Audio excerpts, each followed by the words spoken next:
말씀의 제목이 하나님의 인도입니다. 2020년도에 들어오면서 우리 교회는 많은 변화를 경험하고 있습니다. 또 기도의 제목들도 있습니다.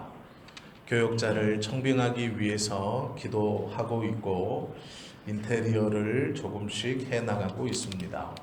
시간이 지난다는 것은 변화를 맞이한다는 이야기와 같습니다. 아마 2019년도에서 2020년도가 된 지 2주 차이지만 가정과 자녀와 사람과의 관계 속에서 많은 변화들이 있었을 겁니다. 새로운 사람을 만나기도 하고 알고 있는 사람이 떠나가기도 하고 자녀들의 상황이 조금 더 나아졌다는 소리를 들으셨을 수도 있고 아니면 작년보다는 조금 어려워졌다는 말을 들었을 수도 있습니다. 시간이 간다는 것은 좋은 소식이건 나쁜 소식이건 환경이 조금씩 변하여 다가온다는 것을 의미합니다. 좋은 일이 많이 있을 때는 문제가 없지만 나쁜 일이 우리에게 일어나기 시작하면 어떤 사람의 표현대로 나쁜 일은 쓰나미처럼 오더라 라는 말을 공감하실 겁니다. 힘들고 어려운 일은 왜 그렇게 자주 또 꼬리에 꼬리를 물고 오는 것처럼 느껴지는지 감당할 수도 생각하면 어떻게 견디고 나아갈까 하는 한숨만 짓게 하는 일들이 많이 있습니다. 그때의 세상의 사람들은 여러 가지 행동을 통해서 그 압박감, 밀려오는 스트레스를 해결하고 견딥니다. 그런데 하나님을 믿는 사람들은 기도하면서 하나님 앞에 나아가면서 그 문제들이 해결되어지기를 원하죠. 기도하시면서 가장 원하고 바라시는 게 무엇입니까? 응답입니다. 그 응답은 때로는 하나님께서 직접적인 음성을 들려주셔서 이렇다, 저렇다, 그렇다, 아니다 라고 해주시면 가장 좋을 것 같습니다. 또 때로는 꿈이나 환상 가운데서 분명한 하나님의 인도하심을 인지하고 싶어 합니다. 기도하시고 응답을 어떻게 받으십니까? 라고 물으면 기도원에 가서 기도한 후에 하나님의 응답이 있을 때까지 그 기도하기를 쉬지 않습니다. 라고 말합니다. 참 감사한 것은 그러한 열심이 하나님 앞에 굉장히 귀하고 복된 것이라는 것입니다. 그러나 우리가 가만히 생각해 보십시오. 기도하고 받는 응답이라는 것을 정확히 정의하면 나는 이미 방향과 기도의 응답을 정해놓고 그 응답에 대한 말씀이 들릴 때까지 기다리고 있는 모습이 많이 있습니다. 대부분의 문제는 이미 기도를 시작하기 전부터 우리의 마음속에 응답의 방향이 서 있습니다. 그리고 그 응답의 방향에 맞춘 말씀이 선포되어질 때 이것이 응답이다 라고 생각하는 경우가 많이 있다는 것입니다. 정말로 자신의 방향 없이 하나님께서 응답 주시는 그 응답을 붙들고 살아가는 경우는 거의 없습니다. 가만히 보면 마음을 정해놓고 그 정한 것을 고민하며 비슷한 말씀이 선포되어지거나 그 응답이 있었다라고 믿을 때까지 기다리는 것뿐입니다. 겉으로 얘기는 기도하고 있어요입니다. 응답은 아직 자기의 마음에 들지 않기 때문에 기도하고 있어요입니다. 잘 해결되셨습니까? 아직 기도하고 있습니다. 그 아직 기도하고 있다는 얘기는 대부분 하나님께서 주시는 응답이 없다는 이야기가 아닙니다. 분명히 있었지만 내 마음에 아직 안 듭니다.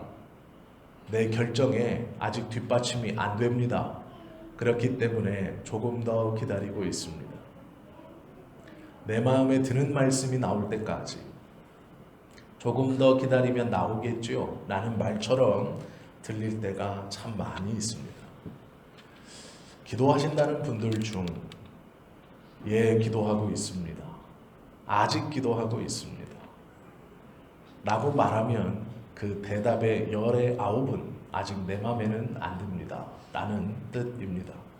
아직 내 뜻에는 안 듭니다. 라고 생각하는 중이라는 것입니다. 우리의 신앙이 대부분 이렇습니다. 하나님께 기도한다고 말하지만 자기의 결정을 뒷받침해 줄 하나님의 말씀을 목이 빠지게, 아니 어쩌면 때로 다른 일을 해가며 그 말이 선포되어지기를 감나무에서 감이 떨어지는 것처럼 기다리고 기도하고 있다라고, 그리고 실제로 기도도 하면서 기다리고 있는 경우들이 많이 있다라는 것이죠. 하나님의 음성을 듣는 방법은 어렵지 않습니다. 하나님의 말씀인 성경에 분명하게 기록되어져 있습니다. 오늘 우리는 열왕기하 5장을 보면서 하나님께서 우리에게 응답하시는 방법과 그 하나님의 음성을 듣는 방법 중 한 가지를 함께 보려고 합니다. 그리하여 2020년도를 보내며 이제 출발하면서 하나님 앞에 기도하며 2020년에 응답을 받는 놀라운 비결 중 하나를 오늘 함께 보려고 한다라는 것이죠. 열왕기하 5장은 나아만에 대해서 이야기하고 있습니다. 열왕기서는 이스라엘이 솔로몬 이후에 남북으로 나뉘어져서 왕들의 역사를 기록한 책입니다. 북이스라엘 왕 19명, 남유다의 왕 20명,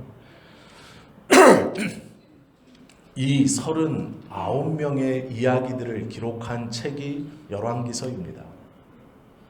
열왕기서는 북이스라엘의 11명의 왕들의 이야기와 남유다의 20명의 왕들의 이야기를 기록하기도 부족한 책입니다. 분량으로 보면 어떤 왕은 한 장도 할애를 받지 못한 왕이 있습니다. 어떤 왕은 5줄 미만으로 기록되어진 왕도 있습니다. 그런데 이 열왕기하 5장은 왕들의 기록인 역사서 가운데서도 특이하게 왕이 아닌 다른 사람에 대한 이야기를 기록하고 있습니다. 그것도 이스라엘 사람도 아니고 아람 사람입니다. 아람 사람이면서 아람의 왕도 아니고 아람의 장군의 이야기를 5장 전체를 할애하면서 뜬금없이 이스라엘 남유다 왕들의 역대기에 기록하고 있는 것이죠. 가만히 한번 생각해 보십시오. 왕들의 이야기만을 묶어놓은 이 열왕기서에 뜬금없이 이방인 왕의 이야기도 아니고 이방 나라의 장군의 이야기가 길게 기록되어 있다는 것은 분명한 하나님의 의도가 있는 것입니다. 단순히 이렇습니다에 대한 설명이 아니라 이 나아만을 통해서 하나님은 분명하게 하시고 싶은 말씀이 있는 것이죠. 오늘 본문에 보면 힘들 때 하나님의 음성을 듣고 그 힘듦을 극복한 사람이 등장합니다. 말씀드렸다시피 나아만입니다.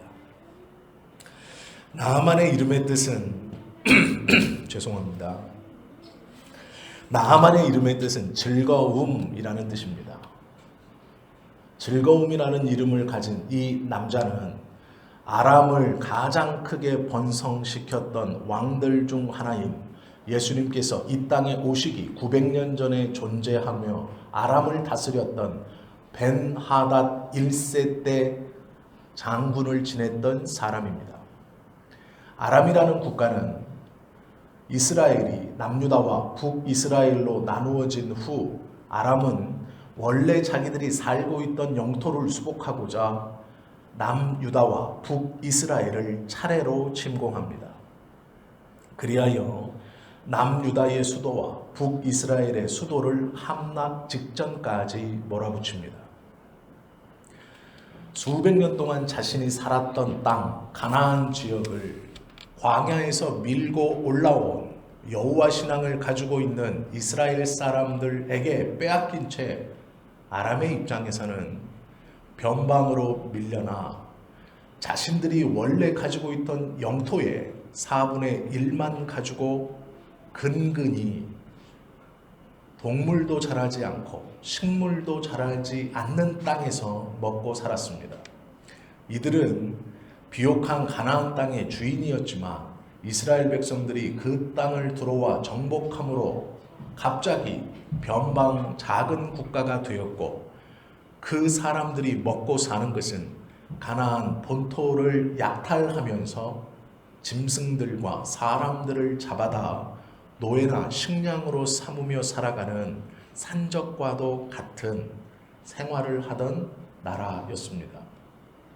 잘 먹고 잘 살던 나라가 어느 날 하루아침에 변방의 소국이 된 것입니다. 그리고 원래 자기네 땅이라고 여겼던 가나안을 침공하면서 먹고 사는 나라가 되었습니다. 이 아람은 가나안 지역을 다시 수복하기 위해서 남유다와 북이스라엘을 쳐들어오면서 승승장구했습니다. 처음에는 남유다와 북이스라엘이 따로따로 전쟁에 임했습니다.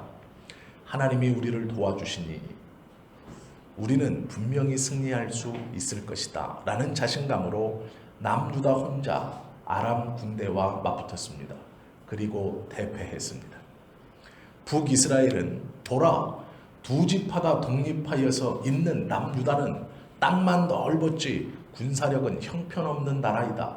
우리 10지파가 똘똘 뭉쳐있는 북이스라엘이 저 아람을 물리쳐 하나님이 우리와 함께 계시다는 것을 보여주겠다라는 각오로 아람과 전쟁을 벌였습니다. 결론은 남유다처럼 대패했습니다. 남유다와 북이스라엘은 아람에게 대패를 경험하고 연합군이 되었습니다.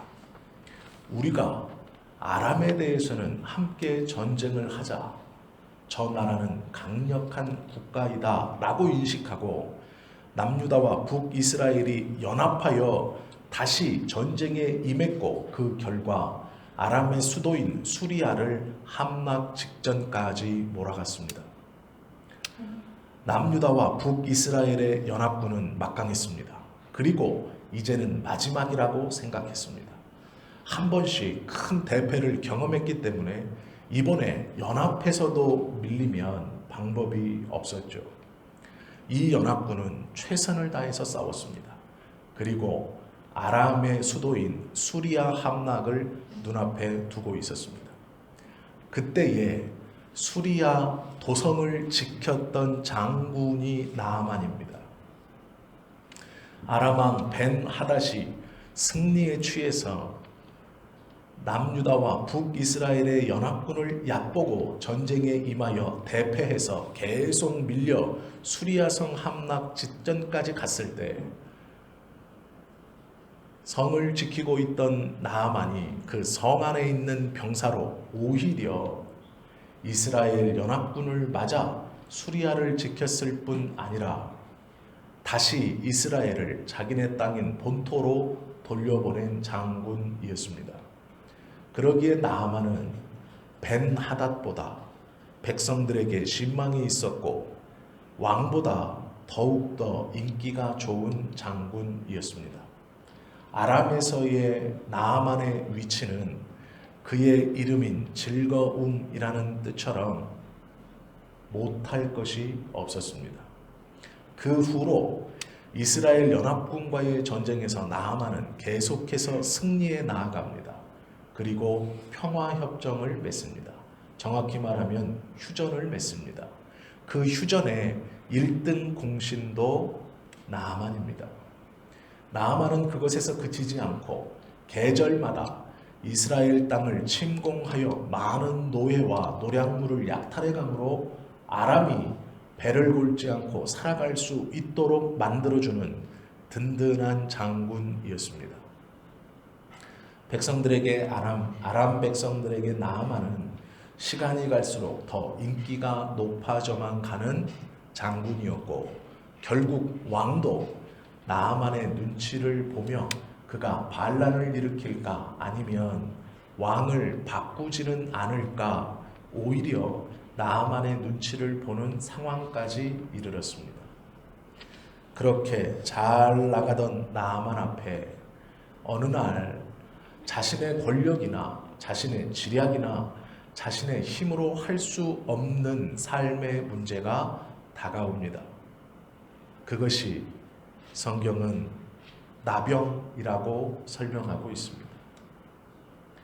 아람이라는 국가에서 왕보다 더 인기가 좋고 사람들에게 어느 누구와도 비교할 수 없는 권력을 휘두르고 있었던 나아만이 그의 몸에 일어난 작은 변화, 살이 골마 썩어 들어가는 중, 그것을 아무리 닦아내고 소독하고 칼로 파 그 상처를 새롭게 하여도 새살이 돋아나지 않을 뿐만 아니라 썩어 떨어지는 통증조차도 느끼지 못하는 나병에 걸린 것이죠. 신약에서는 이 나병을 문둥병이라 표현하고 있습니다. 현대에는 이것을 한센병이라고 명명합니다. 이 병이 나아만에게 온 것이죠. 나아만은 자신의 어떠한 힘으로도 이 병을 이길 수 없었습니다. 떨쳐낼 수 없었습니다. 도저히 벗어날 수 없었습니다. 아람의 장군인 나아만에 대한 이야기가 왕들의 기록인 열왕기서에 기록되어 있다는 것은 단순히 이방인 장군이 병에 걸렸다 회복되었습니다라는 이야기가 아닙니다. 나아만은 자기 힘으로 이겨낼 수 없는 이 질병에서 결국 우리가 아는 것처럼 깨끗함을 받습니다. 그런데 그 출발은 이스라엘에 쳐들어가 한꺼번에 많은 포로들을 잡아와 노예로 부리던 중 그 이스라엘에서 잡아온 작은 여자 아이의 말에서 출발합니다. 열왕기하 5장 2절 3절에 보면 전에 아람 사람이 떼를 지어 나가서 이스라엘 땅에서 어린 소녀 하나를 사로잡음에 그가 나아만의 아내에게 수종 들더니 그의 여주인에게 이르되 우리 주인이 사마리아에 계신 선지자 앞에 계셨으면 좋았겠나이다. 그가 그 나병을 고치리이다 하는지라 라고 성경은 말씀하고 있습니다. 아람에서 최고의 권력을 휘두르고 있었던 왕조차도 눈치를 보고 있었던 서열상으로는 두 번째 자리에 있었지만 첫 번째 서열에 앉아있는 왕조차도 눈치를 보아야 했던 절대 권력을 휘두르고 있었던 나아만, 그 나아만의 병을 낫게 하는 출발은 포로로 잡아온 작은 아직은 어린 소녀, 그것도 종의 한마디에서 출발합니다. 우리나라에 있는 선지자 앞에 가면 분명히 그 병이 나을 것입니다 라는 말입니다. 그 말은 종살이를 하고 있는 이방 땅에서 잡아온 아직은 연소하고 어린 여자아이의 입에서 나온 말이었습니다. 나아만의 아내는 그 말을 듣고 남편에게 이야기하고 남편은 그 말을 벤하닷에게 옮기고 벤하닷은 그 말을 듣고 친서를 직접 써주어 나아만을 이스라엘 왕에게 보냅니다. 왕에게 보내면서 나아만이 병거를 끌고 갔습니다. 성경은 나아만이 이스라엘에 가면서 병거를 끌고 갔다라고 말합니다.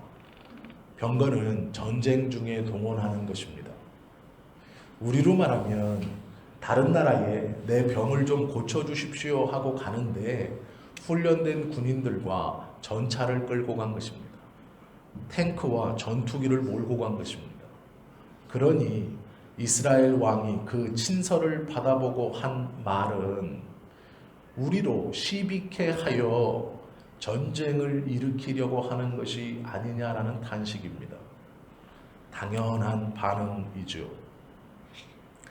어린아이가 한 말에 따라서 나아만은 움직였고 그 말에 따라 벤 하닷도 친서를 친히 써주고 또 그 친서를 붙들고 원수와도 같은 이스라엘 왕에게 와서 그 친서를 내밀며 내 문둥병을 고쳐주라 라고 말하는 이 나아만의 행태는 이스라엘 왕이 보기에는, 정확히 말하면 남유다의 왕이 보기에는 전쟁의 빌미를 다시 삼으려고 하는 것밖에 되지 않는다라는 것이죠. 열왕기하 5장 7절 8절에 보면 이렇게 기록되어 있습니다. 이스라엘 왕이 그 글을 읽고 자기 옷을 찢으며 이르되 내가 사람을 죽이고 살리는 하나님이냐? 그가 어찌하여 사람을 내게로 보내 그의 나병을 고치라 하느냐? 너희는 깊이 생각하고 저 왕이 틈을 타서 나와 더불어 시비하려 함인 줄 알라 하니라. 하나님의 사람 엘리사가 이스라엘 왕이 자기 옷을 찢었다 함을 듣고 왕에게 보내 이르되 왕이 어찌하여 옷을 찢었나이까? 그 사람을 내게로 오게 하소서. 그가 이스라엘 중에 선지자가 있는 줄 알리다 하니라 라고 말합니다. 왕은 전쟁의 빌미인가 싶었습니다. 엘리사는 그 이야기를 듣고 왕에게 사람을 보내 그 사람을 나에게 보내십시오. 이스라엘에 하나님의 사람, 즉 선지자가 있는 것을 알게 하겠습니다 라고 말합니다. 나아만은 이 어린 소녀가 말했던 그 선지자가 엘리사구나 라는 것을 알고 그의 집 앞으로 갑니다. 그런데 문제는 아람이 자신의 이스라엘을 멸망 직전까지 몰고 갔던 나라입니다. 또한 그 아람이라는 나라에서 가장 막강한 권력을 휘두르고 있는 사람이 문 앞에 왔습니다. 그런데 엘리사는 나와보지도 않습니다. 문전박대뿐 아니라 종을 내어보내 뭐라고 말하냐면 그 환부를 보지도 않고 요단강에 가서 7번 몸을 씻으면 깨끗해질 것이다. 너무 쉽게 이야기합니다. 아람의 수도인 수리아에 수많은 의원들이 있었고 점성술사와 박수들이 있었을 것입니다. 자기네 나라의 최고 권력자가 문둥병에 걸렸으니 수많은 사람들이 고쳐보려고 노력했을 것입니다. 그런데 고쳐지지 않았죠.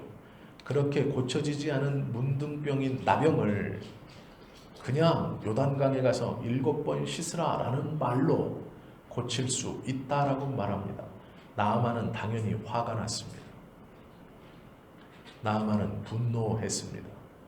그리고 말하죠. 내 생각에는 그가 나와 내 환부에 손을 대고 문지르며 나을 것이다 라고 해도 안 나을지도 모르는데 감히 쳐다보지도 않고 종을 보내 요단강에 몸을 7번 씻으라 라고 말했다라며 분노합니다.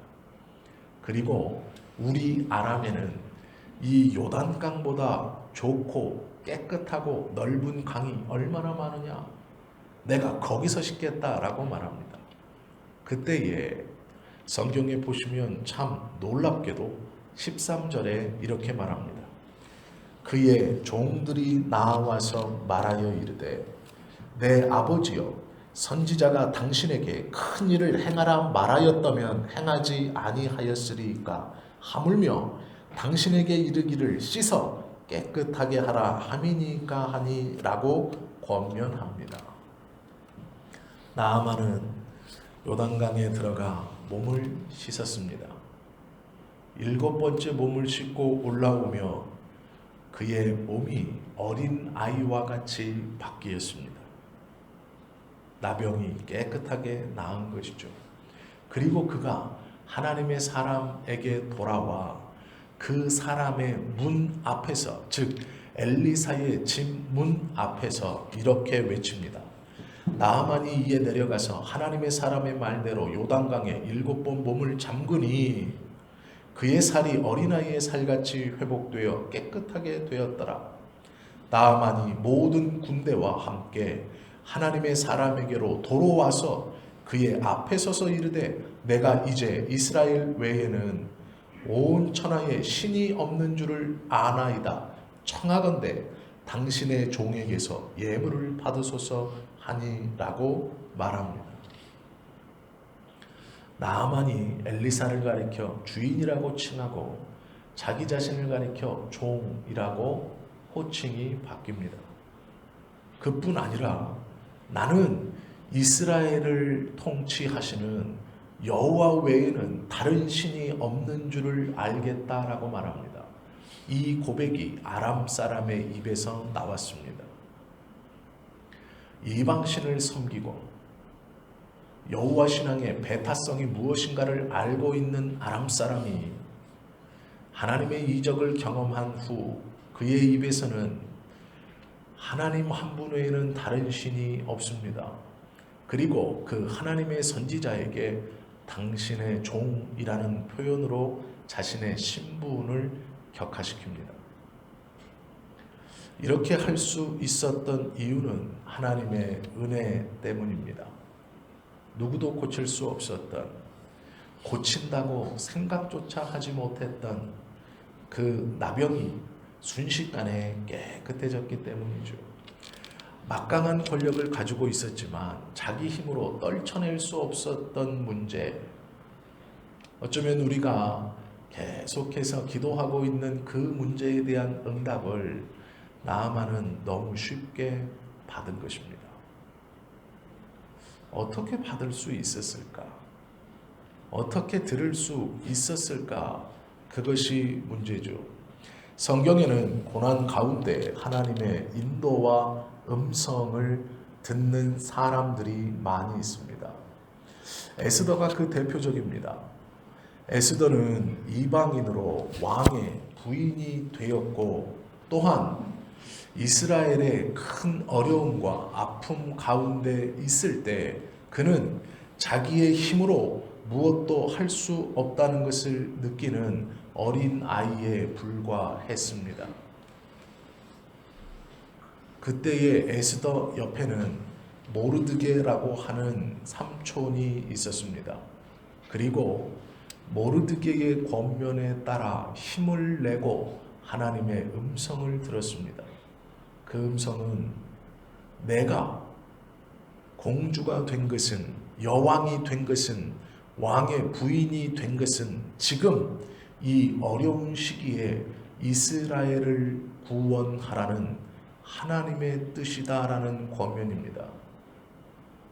자기는 어린 소녀로 단순히 왕의 눈에 즐거움에 취하여, 그 전 여왕은 왕이 술자리에서 많은 사람들에게 술에 취해 자랑하기 위하여 불렀을 때 그 왕의 성격을 알기에 나가지 않았습니다. 그럴 수 있죠. 입장을 바꿔놓고 생각해 보십시오. 남편이 술만 취하면 자기를 부릅니다. 그런데 그 부르는 이유가 많은 자기의 친구들 앞에서 자신을 자랑하기 위해서입니다. 사랑스러운 아내이기 때문에 자랑하는 것이 아니라 얼마나 아름답는가, 몸매가 얼마나 뛰어난가, 춤을 얼마나 잘 추는지 아느냐, 그런 자기의 유익거리와 자랑거리로 매일 술만 취하면 자기를 불러낸다 생각해 보십시오. 어떠한 아내가 기쁜 마음으로 그 앞에 나아가겠습니까? 어떠한 아내가 다른 사람의 많은 남자의 눈요기가 되기 위해 그 자리에 가겠습니까? 직전 왕비가 그랬습니다. 나아가지 않았습니다. 자신의 체면이 구겨졌다 생각한 왕은 그 왕비를 쫓아냅니다. 그리고 뽑은 것이 에스더입니다. 그럼 에스더를 왜 뽑았을까요? 똑같은 짓입니다. 술에 취해 많은 이들에게 자랑하기 위해서, 나는 이렇게 젊고 아름다운 여인이 왕비로 있다라는 것을 자랑하기 위해서 뽑은 것이죠. 그것을 모르는 에스더가 아닙니다. 그리고 왕 앞에 부름 없이 나아간다면 이 왕은 분명 자신의 생명을 끊어버릴 것이라는 것도 알고 있었습니다. 에스더의 남편인 왕이 좋은 왕이 아닙니다. 성경을 가만히 읽어보면 그의 성품이 포악했습니다. 기분도 자기 마음대로였습니다. 술자리에서 유익거리 중 하나로 왕비를 불렀는데 오지 않았다 하여 폐위시켜버립니다. 그리고 포로 중 하나를 생각해 보십시오. 왕입니다. 한 나라의 대표자입니다. 그런데 가문과 혈연과 자신의 어떠한 것을 아무 상관없이 다 무시하고 이방인 나이 어린 소녀를 왕비로 발탁한다는 것, 대신들의 반대가 없었겠습니까? 아니지요.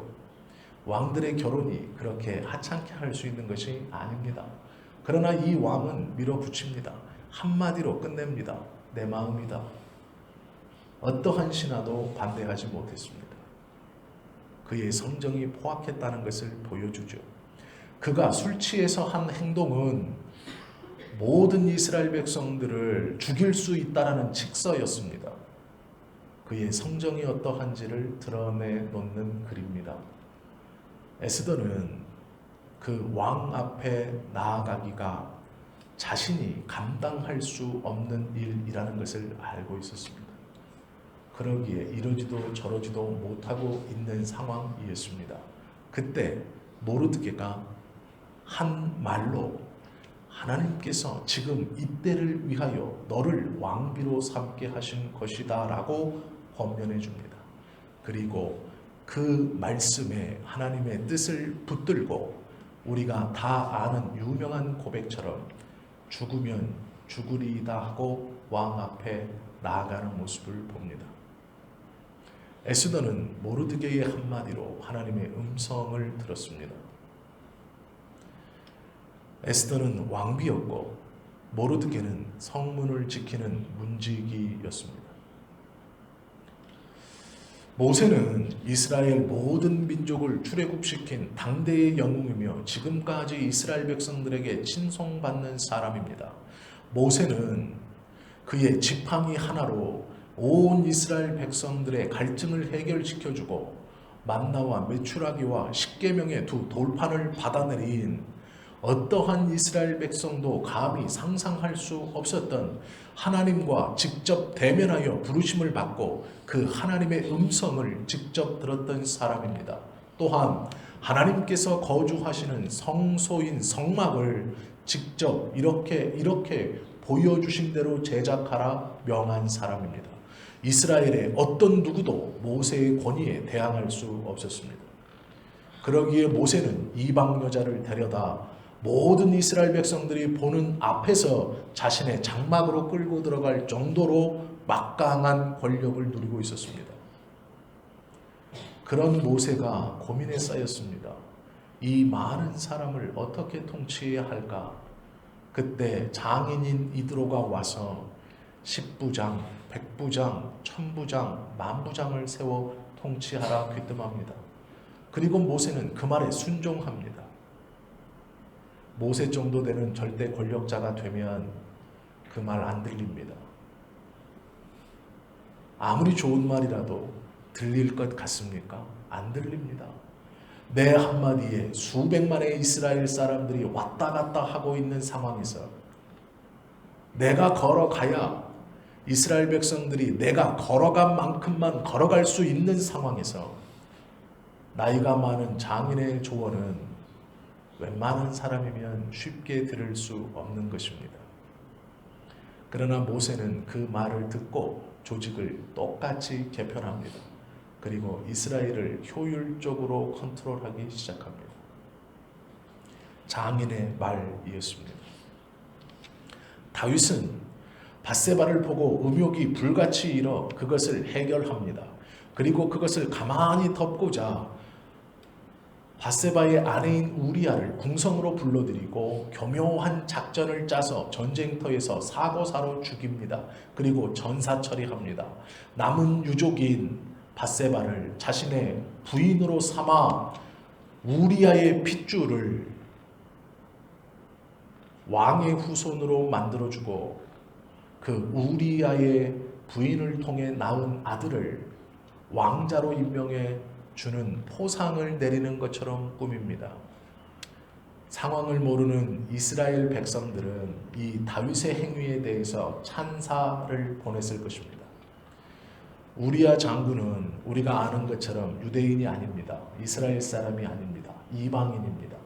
이방인인 우리아가 다윗에게 충성을 다하여 전쟁터에서 전사하였고 그 핏줄을 유대인처럼 이어주면서, 즉 이 말을 가만히 보시면 다윗이 얼마나 머리를 썼는지를 알게 됩니다. 유대인에게는 법이 하나 있었습니다. 그게 무엇이냐면 형님이 후사 없이, 즉 아들 없이 죽으면 그 형수님을 데려다가 아들을 낳게 도와주고 그 아들이 장성할 때까지 그 아들과 형수님을 잘 보필하고 키운 다음 형님의 이름을 딴 그 아들을 독립시켜 주는 것입니다. 그리하여서 자신의 형님의 대가 끊어지지 않도록 해야 하는 의무가 있었습니다. 동생이 그렇게 해도 마찬가지입니다. 내 동생이 아들 없이 사고를 당하여 죽으면 그 부인을 데려다가 아들을 갖게 해주고 그 아들이 장성할 때까지 모든 물건들을, 생활의 편의를 다 돌보아준 다음 그 동생의 이름으로 가문을 유지시켜 주어야 할 의무와 책임이 있었습니다. 밧세바를 아내로 맞았다는 것은 이방인인 우리아를 나 왕인 다윗이 형제로 인정했고 유대인의 관습에 따라 나는 그 형제의 약속을 지켜 이를 대우할 것이다 라는 파격적인 일입니다. 앞뒤를 모르는 이스라엘 백성들은 다윗의 행위에 찬사를 보냈을 것입니다. 이방인조차도 저렇게 생각하는구나. 자신의 형제들처럼 다윗이 대접하는구나. 유대의 오랜 전통을 따라 저 가문을 왕의 가문으로 만들어 주는구나라고 생각했을 것입니다. 다윗은 흡족했습니다. 자신의 계획대로 모든 일이 진행되었기 때문에 그랬습니다. 그때에 성경에 이 다윗 이야기에만 잠시 등장하는 이름 없는 나단이라는 선지자가 등장합니다. 그리고 그는 다윗에게 당신이 아무도 모르게 범한 그 죄를 하나님은 알고 있습니다 라고 가르쳐주고 다윗은 그 이야기를 듣고 회개하며 침상이 눈물로 적시어졌을 뿐 아니라 과대 포장해서 내 눈물로 인하여 침상이 땅에서 떴다라고 표현합니다. 즉 너무 많이 울어 하나님이 그 죄에 대해서 낱낱이 알고 계심을 깨닫고 너무 많이 울어 내가 누워있는 침상이 그 눈물의 바다로 인하여 땅에서 떴다라고 표현합니다. 물론 이건 시적 표현입니다. 그러나 그만큼 하나님 앞에 돌아가기를, 자신의 죄를 고백하기를 그렇게 철저히 했다라는 고백입니다. 에스더도 모세도 다윗도 오늘 우리가 함께 본 나아만도 하나님의 은혜의 출발은 자신과 비교할 수 없는 신분에 있는 사람들의 한마디였습니다. 노예로 끌려 잡아와 종살이를 시키고 있는 어린 여자아이의 한마디. 우리 주인이 내 나라에 있는 선지자 앞에 서 있었더라면 병을 고칠 수 있었을 것입니다 라는 그 한마디. 선지자 앞에 가 자신의 생각대로 대접받지 못하자 분노하여 돌아가려고 할 때 성경은 분명 종들이라고 기록하고 있습니다. 자신의 수족을 들고 있는 종들의 권면, 더 어려운 것을 시켰으면 주인이시여 하지 않았을 것입니까? 하물며 씻어 깨끗하게 하라는 이 쉬운 것도 하지 않으시면 어떡합니까? 라는 그 권면, 하나님의 응답의 작은 끈은 어린 계집종의 한마디에서 출발하였고, 그 은혜의 도착은 자신이 수족처럼 부리는 종들의 한마디에 귀를 열므로 은혜를 받았습니다. 우리가 2020년을 맞이하고 많은 기도를 드리며 주님의 음성 듣기를 원하실 것입니다. 그렇다면 기억하십시오. 우리와는 비교할 수 없는 작은 자들의 음성에 귀를 기울일 수 있어야 합니다. 그들의 음성을 무시한다면 하나님의 은혜를 받기는 요원할 것입니다. 우리 사람의 마음속에 본성처럼 있는 다른 사람을 무시하는 마음, 나와 비교하여 이것이 부족하고 저것이 부족하고 저 사람의 평소 말과 행실로 보아서 이것이 저것이 신뢰가 가지 않는다는 그 마음을 품고 있으면 하나님께서 부지불식간에 그 사람을 사용하시어 우리에게 들려주시는, 정확히 나에게 들려주시는 하나님의 은혜의 음성을 잊고 듣지 못하고 순종하지 못할 수 있다라는 것입니다. 하나님께서 이 땅에 보내신 모든 사람은 하나님의 뜻과 계획 안에 살아가는 사람들입니다. 그가 우리 옆에 있음은 하나님께서 우리를 통하여 주님의 일과 하나님의 음성을 듣는 선한 도구요 은혜로 우리에게 붙여주신 것입니다. 우리가 생각하기에 그가 아무리 하찮고 보잘것없어도 그의 한마디를 통해 하나님의 은혜의 시작은 출발할지 모릅니다. 어쩌면 그들의 작은 권면을 통해 그 은혜는 우리에게 다가와 실현될지 모릅니다. 하나님의 형상으로 지음받은 모든 사람은 그러기에 귀한 것입니다. 2020년 우리의 마음속에 우리의 눈에 보이는 것으로 사람을 분별하거나 나누지 마십시오. 사람을 거르지 마십시오. 구별하지 마십시오. 모두 귀한 하나님의 자녀들입니다. 그리고 그들의 입술로 고백되어지는 그 모든 말은 어쩌면 우리에게 주시는 하나님의 은혜의 출발일지 모릅니다. 마음을 열고 우리의 귀를 열고 하나님께서 지금 믿음 안에 묶어주신, 적어도 내가 하나님을 믿고 살아간다고 고백한다면 나를 위하여 허락해 주신 그 사람들을 소중히 여기고 귀하게 여기는 저와 여러분 모두가 되실 수 있기를, 그리하여 하나님의 응답을 풍성히 받고 주님의 음성을 분명히 들으며 살아가는 2020년이 되기를 예수님의 이름으로 축원합니다. 기도하시겠습니다.